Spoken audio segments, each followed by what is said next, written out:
Okay, I have my laptop set up because I have all of the uh, sign language stuff written down so I don't like miss one.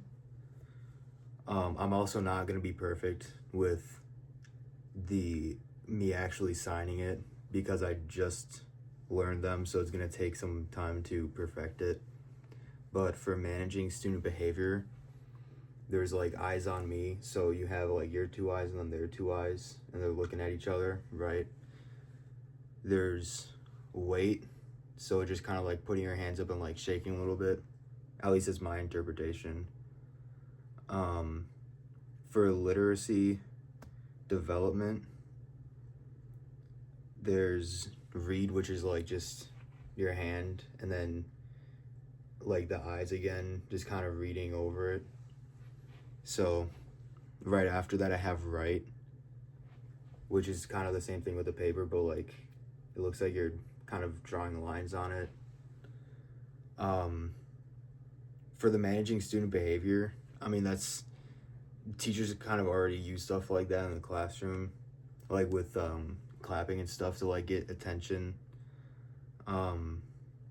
For read and write, it might just be like a simple instruction that they can just sign if they're out in front of the class, like they hand a piece of paper and say like read or write. For speech and language development, there's explain, which is just like putting your fingers like this and going back and forth.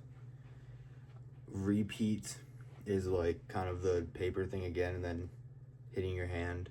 There's one video I saw where they do it twice, and then one video I saw where they did it once. So I'm not sure if you're supposed to do it one or two times. I'm pretty sure it's one, but I'm not 100% sure. For promoting positive peer instructions, there's agree. So you do that, and then thank you is just with your hand coming from your chin. The benefits for it is that as like kids, and well, the ones that I did were in high school, but like I'm just saying as kids and babies, if they learn sign language, there's a correlation between learning sign language and like speaking earlier. So I can only assume that like later in life it'll also help with language development in some way. It also just supports different learners, because even if one person in a classroom doesn't speak English or they're deaf, whatever, if we can just teach them like basic things like the ones that I mentioned or different ones, then it can bridge a gap that may not have been connected without sign language. It does improve memory and focus in classrooms. That's also been found out, and that's one of the reasons why I was told to take sign language in college if that was an option from my advisor. I can't think of the word, but she said that it would help me with classes because it would help with memory and stuff like that.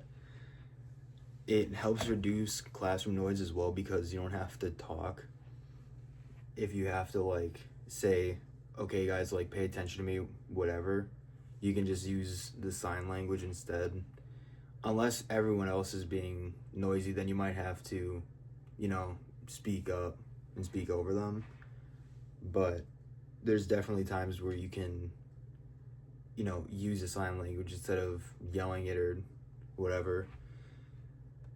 And also students learn to respond like without talking, without being extra loud, kind of what's the last thing I said, but more based on the students. Like they don't have to say like, oh, can you repeat that last one? Oh, can you go to the last page? I didn't copy all that down. And then if you want me to turn in my paper, I have the sources here, but I just put YouTube for the tutorials of how to do it. I have NAD.org, National Association of the Deaf, and the opinion pages on why more teens should learn American Sign Language. But yeah, if you want to get those sources as well, I can turn in the assignment, the paper.